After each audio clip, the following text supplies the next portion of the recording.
Anthony James, aka AJ. We're actually going to talk about a play that he has coming to Macon. The name of the play is? The Money Game. The Money Game. AJ wrote this, how long ago since you wrote this?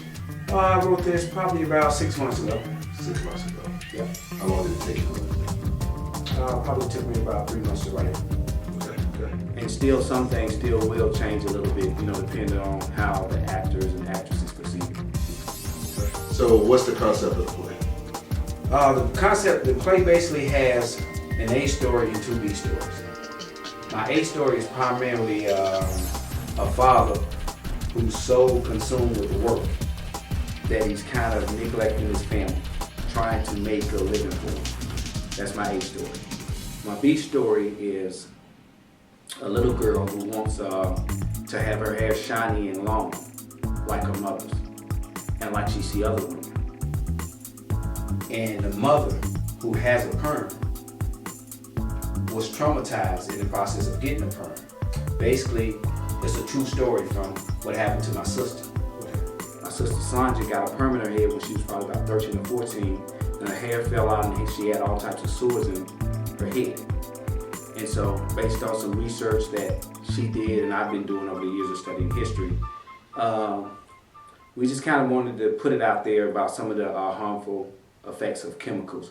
And we do it through telling the story through a little girl who basically designed a perm in her head, convinces her mother to go natural. Okay. So, talking about your sister, what actually inspired you? Was that a defining moment in your life that said that this is something you want to write about? Or? It made an impression on me, because you can imagine, my sister was 13, she's like 5 or 6 years older than me, so however I was 7 or 8 or something like that. So you can imagine me seeing my sister crying. She's my older sister, kind of raised me, used to change my diapers. Me seeing her crying and the sores and the pus in her head, it's like, what the hell did that? And then it was this perm that did it. So in the chemicals in the perm, I don't know. I think my mother really jokingly said, yeah, maybe I left it in there too long. So basically when I began to study history, I began to look at it from a psychological perspective. Why do black women constantly want to make their hair look like something other than what God made it look like? The second B story is the side effects that the son gets from the father never being there and never really having time for the family. He's got an uncle that pretty much follows an assets over liability philosophy, so that having assets will put a person in a position to spend more time with their family and less time slaving, so to speak. He adopts this perspective of the uncle and has a disdain for the father. So what would you like people to know about you? I hate that question. It's whack. I told you that off camera. That's why I asked you. What? Just anything about my life, negative or positive, that could be an inspiration and could have an impact on changing people's behavior in their own interest.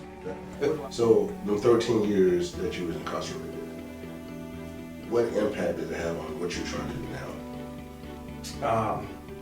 I really use it as like rigorous study. I had already become familiar with Malcolm X. I think Malcolm X spent about 6 or 8 years in prison. And, I read his works, autobiography, where he talked about attacking his ignorance. And I pretty much took that same philosophy, where I just totally attacked my ignorance, trying to read more than Malcolm read, Right. and trying to really develop myself to get away with some of the Negro tendencies that I had. My question to you is, why Macon? Why are you choosing how to play in Macon? Well, that's where I had my roots at. That's where I'm from. That's where you're from. Right.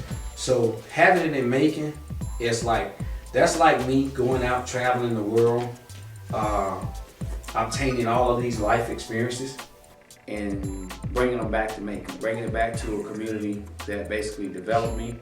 I'm appreciative of the trials and tribulation that was able to develop me, and I wish somebody would have brought things back for me. So by me bringing this thing back to Macon, I'm creating work just from the event. There's a lot of elements around the event that, create resources. So this is an excellent way to segue into your casting. So you had a casting call out of Macon. So share how that went. How was the casting call? On December the 23rd and 24th, we did a casting call. And On the 24th, it went great. There's not a lot of opportunities in Macon. I'm in the Atlanta area, and so, you know, it's lots of opportunities, always something going on for people who want to get into the arts, to be able to express themselves through playing various characters. Well, taking that back to Macon, during the casting call, we found 3 people that we are most definitely gonna offer a role, and we feel like taking it back to Macon, we can add to the economy. We can, you know, provide people with an outlet to do some of the things that they wanna do. So what would you like people to take away from this play? When they walk away from this play, our homeboy Anthony James, aka AJ's play, Money Game, what would you like people to take away from it? AJX Diop. Check me out on Facebook. What I like people to take away from the play is I like people, especially poor people, to stop being defined by things and learn to really understand the concept of money, which they don't teach us in school. We really don't get any training on money. So in a sense, that part of the story is training or edutainment, as KRS-One would say. So it's the training, the element, the lesson is there in an entertaining way, where people should invest in assets and then buy the things they want, waiting until the assets bring in the surplus.